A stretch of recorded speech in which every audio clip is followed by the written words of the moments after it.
Good morning guys. நம்ம இன்றைக்கி புளிக்குழம்பு செய்ய போகிறோம். ஆயில் ரொம்ப சேர்க்கலனாலும் புளிக்குழம்புலாம் ஒரு கறி வடகம்லாம் போட்டு நம்ம தாளிக்கிறதுனால ஆயில் சேர்த்து ஆகணும்.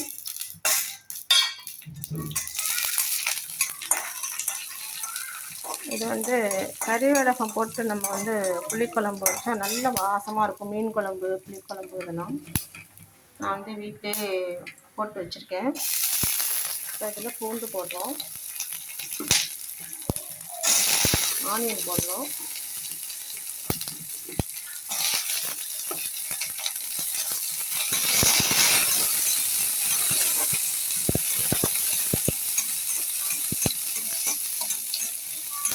ஆனியன் போட்டு நல்லா வதக்குறோம். இது ஒயிட் ரைஸு ரெடி ஆகிட்டு இருக்குது.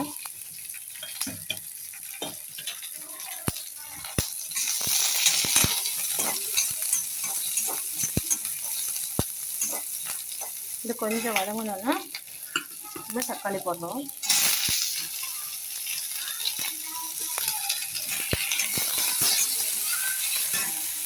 தக்காளி இதெல்லாம் போடும்போதே கொஞ்சம் கல்லுப்பு போடுறோம்.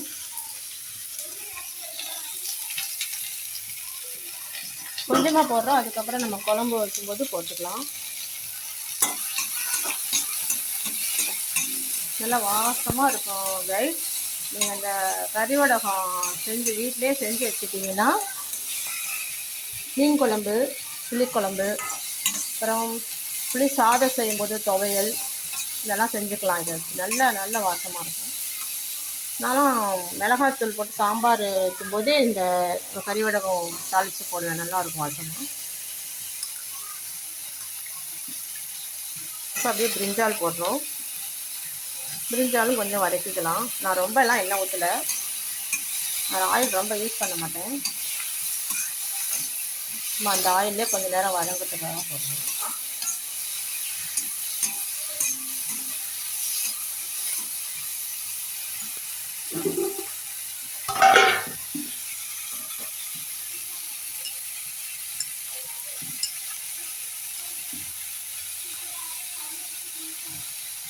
இப்போ நான் ஒற்ற கையாலேயே நான் செல்லை வச்சு எடுக்கிறதுனால என்னால் அதை தொடர்ந்து எடுக்க முடியாது. நான் புளியெல்லாம் ஊற்றிட்டு மிளகாத்தூள், மல்லித்தூள் போடும்போது எடுப்பேன்.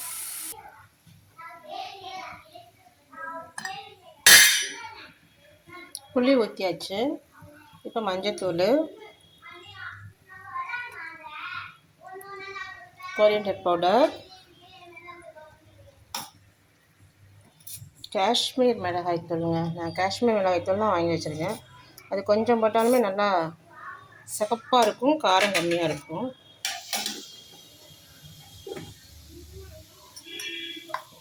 சீரகத்தூள். நம்ம கறி வடகத்துலேயே எல்லாமே இருக்குது. எல்லாமே மசாலாலாம் அதில் சோம்பு, சீரகம், மிளகு எல்லாமே போட்டிருக்கிறதுனால வேறு எதுவும் இல்லை, ரொம்ப போட தேவையில்லை. நான் வீட்டிலையே மாங்காய் வத்தல் செஞ்சு வச்சுருக்கேனால அதை அப்படியே ஊற வச்சு வச்சுருக்கேன். இது வீட்டிலையே நான் செஞ்சது தான். அந்த மாங்காய் வத்தலையும் இந்த குழம்புல போடுறோம்.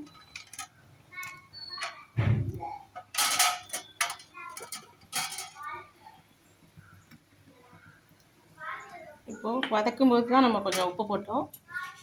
இப்போ குழம்புக்கு தேவையான கல் உப்பு கொஞ்சம் போடுறோம். போட்டாச்சு. இப்போது ஒரு 10 மினிட்ஸ் குழம்பு காய்கறியெல்லாம் ரெடி ஆகிடும். அதுக்கப்புறம் நம்ம ஆஃப் பண்ணிவிட்டு ஒரு பாத்திரத்தில் மாற்றிக்கலாம். இங்கே எக் பாயில் ஆகிட்டுருக்கு. அதை மூடி வச்சா கொஞ்சம் சீக்கிரம் பாயில் ஆகும். நம்ம எக் பாயில் பண்ணிடலாம்.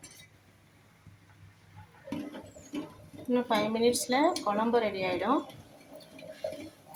2 மினிட்ஸில் எக்கு ரெடி ஆகிடும். சாதத்தை எடுத்துட வேண்டியதான்.